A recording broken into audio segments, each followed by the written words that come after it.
प्यारे बहनों और भाइयों, मेरा नमस्कार स्वीकार हो। देखिए, आज हम आपके लिए बता रहे हैं कि मानसिक क्रिया और शारीरिक क्रिया यानी कर्म करने पर हमको क्या फल मिलता है। तो देखिए, मानसिक फल का जो अर्थ होता है वो हमें कम से कम शारीरिक क्रिया से 100 गुना फल मिलता है, और शारीरिक क्रिया से हमें मान के चलिए 1% फल मिलता है, और मानसिक क्रिया करने पर हमें 100 गुना फल मिलता है। इसका अर्थ ये होता है, जैसे मान के चलिए आप ध्यान और पूजन मानसिक कर रहे हैं और अपनी आंतरिक वृत्ति में रमण कर रहे हैं, तो उसका फल ब्रह्म प्राप्ति होगा।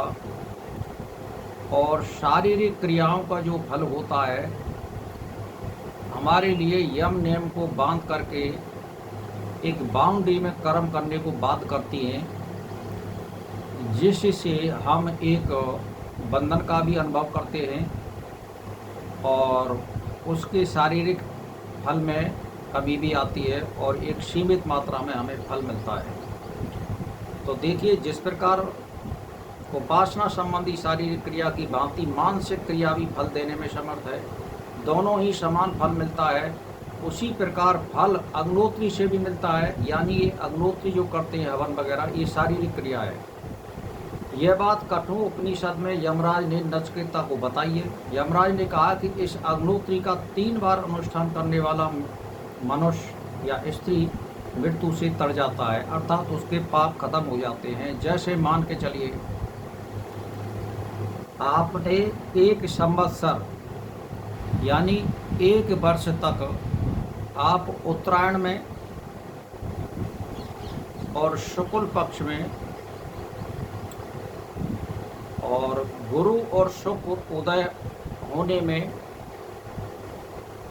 और शुभ तिथि में शुभ और लाभ अमृत घड़ी में और रिक्त आदि तिथियों को बचा करके हम जब कोई अनुष्ठान का आरंभ करते हैं, तो ये शुभ मुहूर्त में 1 वर्ष तक करने पर 1 संवत्सर कहलाता है, यानी 1 वर्ष।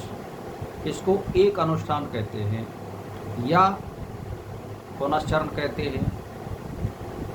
तो इसको पुनश्चरण कहना ज़्यादा उचित होगा। इसमें हमें जाप की संख्या निर्धारित करनी पड़ेगी कि हम कितना जाप कर रहे हैं, 66 माला कर रहे हैं या 51 माला कर रहे हैं या 31 माला कर रहे हैं। इसमें 51 माला से तो कम आपको बात बनेगी नहीं संवत्सर वाले में।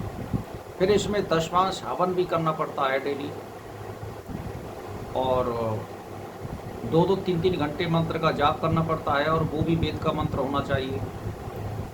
और फिर दशमांश मार्जन करना पड़ेगा, फिर तर्पण करना पड़ेगा। उसका दशमांश हमें विद्वान भोजन या कन्या भोजन कराना चाहिए। तो मेरा कहने का मतलब यह है कि इस प्रकार फिर 1 संवत्सर होने पर 1 महीना का गैप दे, और फिर इसी प्रकार आरंभ करें।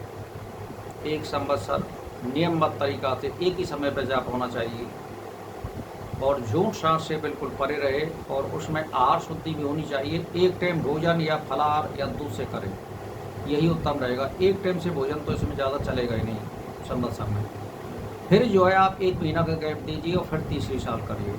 तो तीसरी साल वैसे होता नहीं है, इसमें कोई विघ्न बाधा आ जाते हैं, लेकिन अगर ईश्वर कृपा भई तो आपका हो भी जाएगा, और गले ने हमने कर भी लिया है। ईश्वर कृपा के ऊपर निर्भर करता है।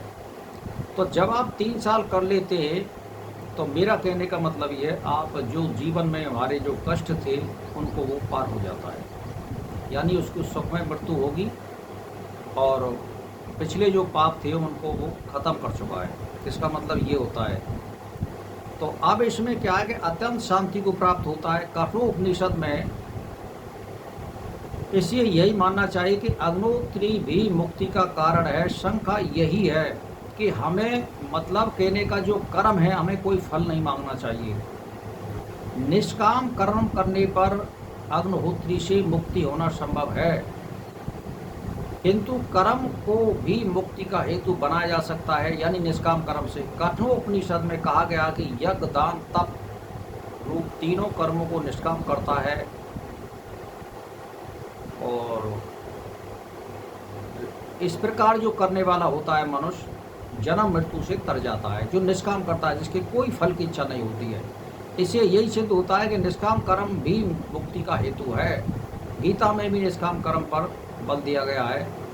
अब इसमें शंका ये आती है कि क्योंकि आखिर शंकाओं का समाधान करते हुए सूत्रकार कहते हैं कि श्रुतियों के अनुसार केवल ब्रह्म विद्या ही मुक्ति का कारण है, कर्म नहीं। तो श्वेतासर उपनिषद में कहा गया कि उस पर ब्रह्म परमात्मा को जानकर ही मनुष्य मृत्यु का उल्लंघन कर सकता है। परम पद मोक्ष की प्राप्ति के लिए दूसरा मार्ग नहीं है।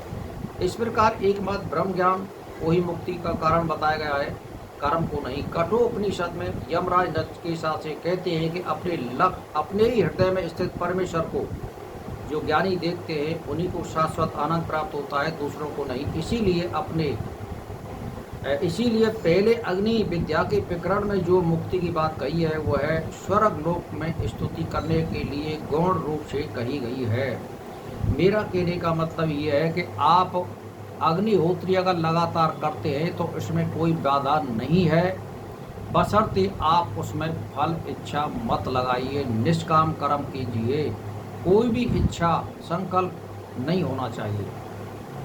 कल्याण के लिए, जनता के लिए, विश्व के लिए अगर आप करते हैं तो आपकी मुक्ति संभव है कर्म से भी।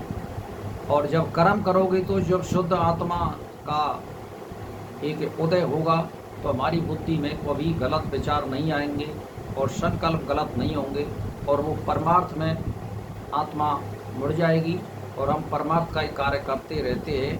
बुद्धि अगर शुद्ध होती है तो बुद्धि अशुद्ध होने पर हम सब तरह से आसक्ति हो जाती है और हम फंस जाते हैं। इसीलिए निष्काम कर्म पर जोर दिया गया है। भाई और बहनों, कोई इच्छा मत करिए, विश्व कल्याण के लिए कर्म कीजिए तो मुक्ति होना संभव है। भाई और बहनों, इसी के साथ मेरा नमस्कार स्वीकार हो।